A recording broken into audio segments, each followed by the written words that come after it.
اور اہم خبر ہے کراچی میں قومی ادارہ برائے امراض قلب نے سندھ حکومت سے 3.5 بلین کا اضافی بجٹ مانگ لیا ہے۔ کراچی میں قومی ادارہ برائے امراض قلب نے اضافی 35 بلین مانگ لیے ہیں۔ ادارے کے لیے سالانہ بجٹ تقریباً 10 ارب روپے مختص کیا جاتا ہے۔ تفصیلات جانیں گے انم مشکور سے۔ انم بتائیے، اضافی بجٹ مانگا گیا ہے NICVD کی جانب سے؟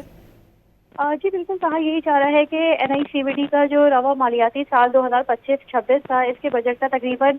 جو ہے 65% جو ہے خرچ کر لیا گیا ہے۔ انتظامی امور جو ہے اسپتال کے اگر اسی طریقے سے چلانے ہیں تو خط لکھا گیا ہے سندھ گورنمنٹ کو، جس میں کہا گیا ہے کہ اضافی بجٹ تقریباً 3.5 ارب روپے کی انہیں ضرورت ہے، اور انہوں نے پہلے بھی اس بات کا تخمینہ لگایا تھا اور جو ہے پہلے ہی یہ ڈیمانڈ کی تھی، لیکن سندھ حکومت کی جانب سے 10 ارب روپے جاری کیے گئے، جس کے بعد جو ہے اس اسپتال کا تقریباً نومبر تک بتایا جا رہا ہے کہ 65% بجٹ جو ہے استعمال کیا جا چکا ہے، اور اب مزید مریضوں کو مفت علاج کی سہولت فراہم کرنے کے لیے انہیں اضافی بجٹ کی ضرورت ہے۔ خط میں واضح طور پہ لکھ دیا گیا ہے کہ اسپتال میں جو مریضوں کا علاج کیا جا رہا ہے اس کا تخمینہ جو ہے بڑھتا جا رہا ہے، مہنگائی ہو گئی ہے، اس کے باعث جو ہے دیگر جو فیسلٹیز ہیں انہیں پرووائڈ کرنا، اسپتال کے انتظامی امور کو چلانا مشکل ہے۔ کہا یہی جا رہا ہے، خط میں واضح طور پہ لکھا گیا ہے کہ تقریباً 1 ارب سے زیادہ جو ہے اسپتال میں جو فنڈ جو ہے وہ ریز کیا جاتا ہے پرائیویٹ کلینکس اور پروسیجرز کے ذریعے، لیکن اس کے علاوہ تقریباً 3.5 ارب روپے بتائے جا رہے ہیں کہ اس کی مزید ضرورت ہے اسپتال کے انتظامی امور کو